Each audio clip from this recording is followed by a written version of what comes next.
d'État, chers frères, Excellences, Monsieur Antonio Guterres, secrétaire général des Nations Unies, Excellences, Monsieur Moussa Faki Mohamed, président de la Commission de l'Union africaine, chers frères, Mesdames, Messieurs les ministres et chefs de délégation venus d'Afrique et de Chine, bonsoir à vous, Président Xi, et bonjour à tous nos autres amis participant à la rencontre en mode virtuel ou ici présents à Dakar.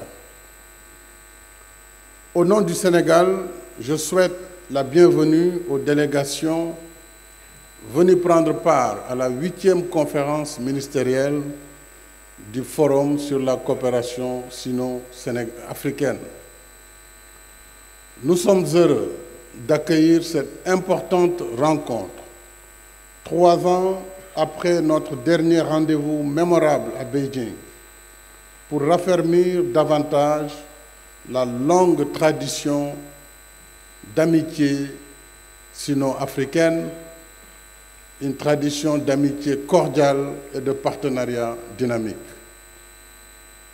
Je me réjouis de co-présider cette cérémonie d'ouverture virtuelle en compagnie de notre ami le président Xi Jinping, alors que la République populaire de Chine vient de fêter le 25 octobre dernier le 50e anniversaire du rétablissement dans ses droits légitimes de membre des Nations Unies.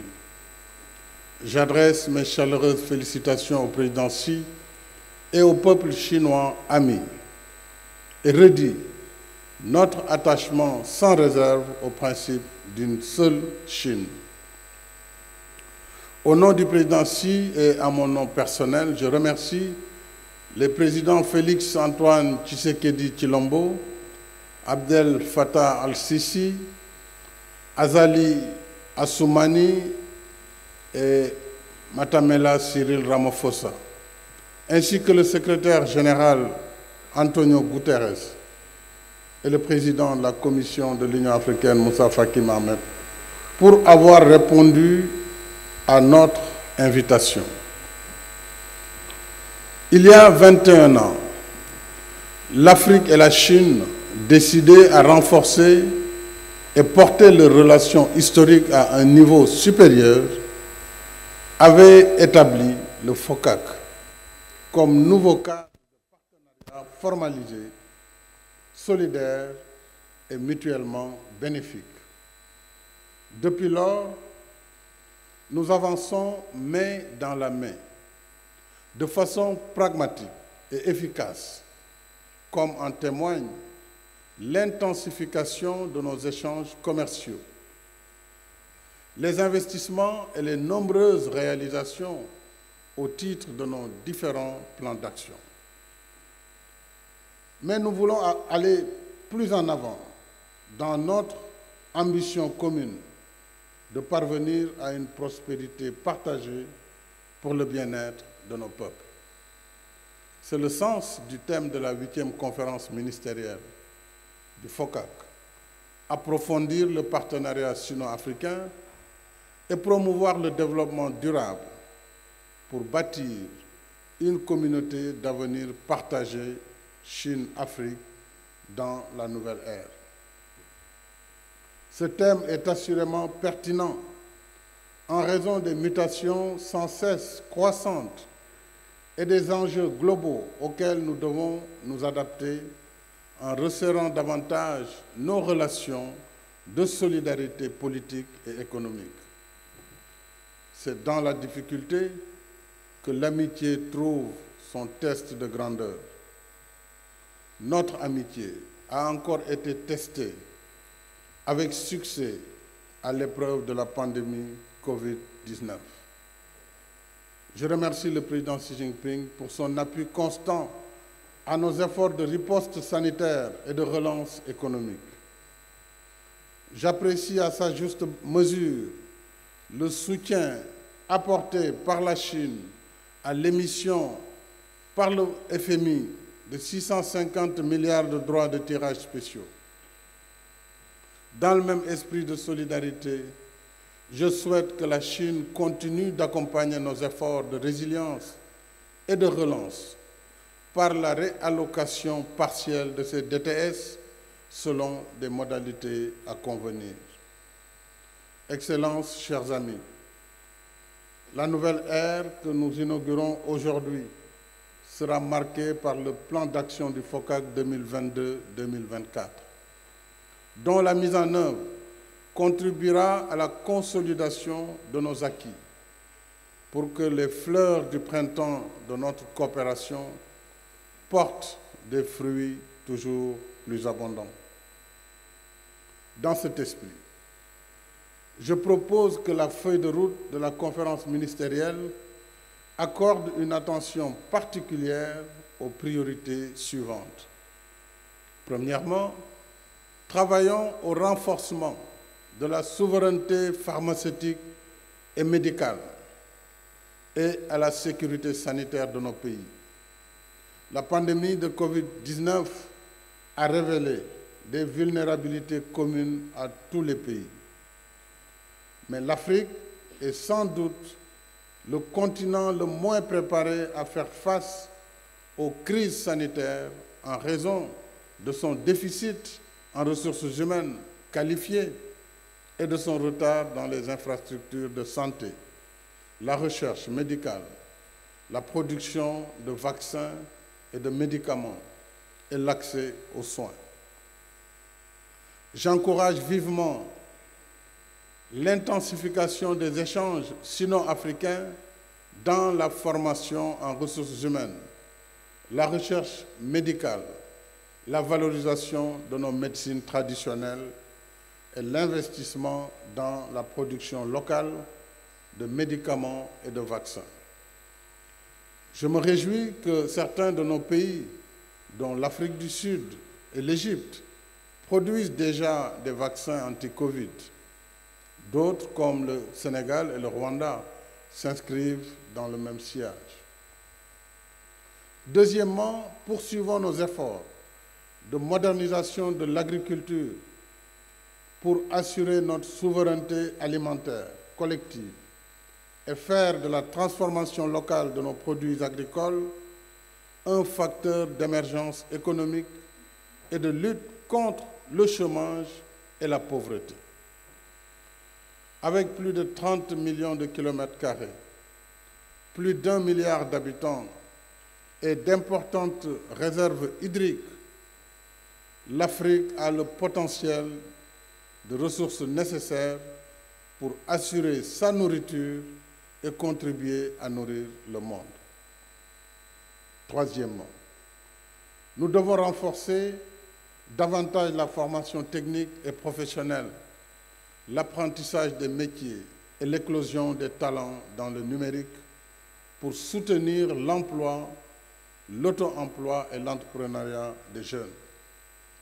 J'encourage vivement l'accélération du programme d'implantation des ateliers Luban en Afrique comme modalité pratique de mise en œuvre du transfert de technologie et du savoir-faire chinois dans le cadre de notre partenariat. Quatrièmement, continuons le formidable travail de réalisation d'infrastructures de base en Afrique. Routes, autoroutes, chemins de fer, ports, aéroports, infrastructures numériques et électriques, entre autres. Je dois saluer le soutien considérable de la Chine à l'Afrique, même en ces temps de crise, pour le développement de ces secteurs indispensables à tout effort d'émergence. Dans le cadre des nouvelles routes de la soie, du programme de développement des infrastructures en Afrique et de la zone de libre-échange continentale, un large potentiel s'offre aux partenariats sino-africains en matière de projets d'infrastructures structurantes. Cinquièmement, enfin, il nous faut accélérer notre collaboration pour le développement des capacités industrielles africaines afin que le continent produise plus et réponde mieux aux standards qui facilitent l'accès de ces produits au marché chinois et mondial. C'est à la fois un besoin de solidarité et une nécessité de coopération gagnant-gagnant. En effet, l'industrialisation de l'Afrique et son intégration aux chaînes de valeur mondiales offrent à tous nos partenaires de nouvelles opportunités d'approvisionnement face à une demande mondiale toujours croissante, des pénuries de plus en plus fréquentes et des hausses de prix souvent imprévisibles. En outre, comme je l'ai indiqué dans mon message à la deuxième édition de l'exposition économique et commerciale Chine-Afrique de Changsha en septembre dernier, un meilleur accès des produits africains aux plateformes électroniques chinoises contribuerait à l'augmentation du volume de nos échanges commerciaux dans l'intérêt des deux parties. Si l'on sait que la Chine et l'Afrique comptent ensemble plus de 2,5 milliards d'habitants. Au-delà de notre coopération officielle, nous pouvons également tirer davantage parti de nos complémentarités en matière de délocalisation industrielle. J'encourage par conséquent les entreprises chinoises à poser un regard plus confiant et plus optimiste sur l'investissement en Afrique.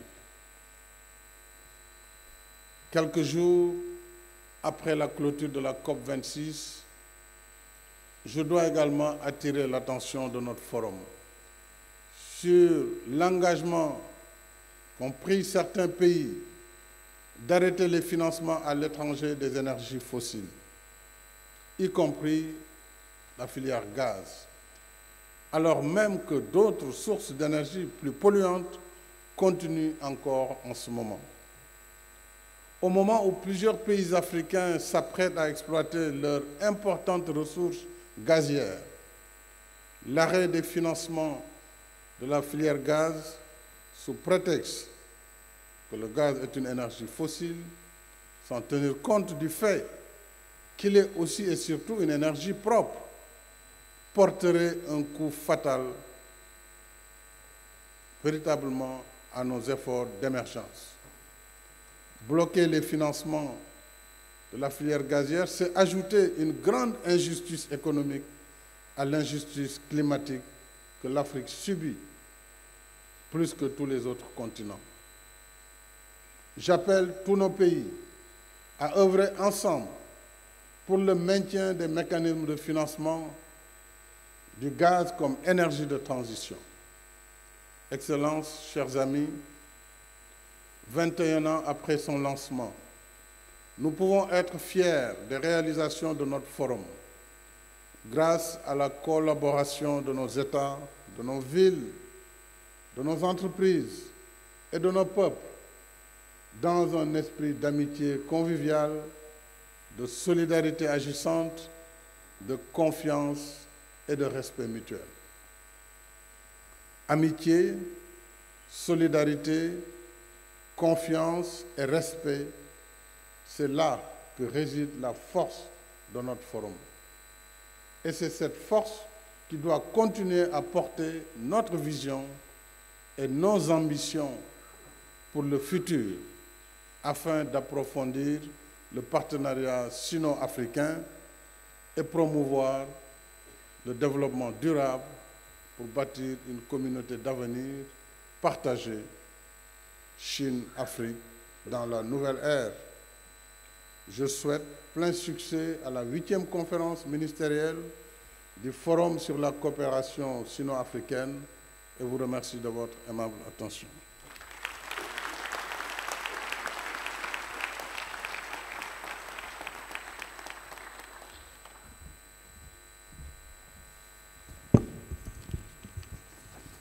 Je voudrais à présent, Excellences, Mesdames et Messieurs, donner la parole à son Excellence, Monsieur le Président Xi Jinping, Président de la République populaire de Chine et co-président du FOCAC.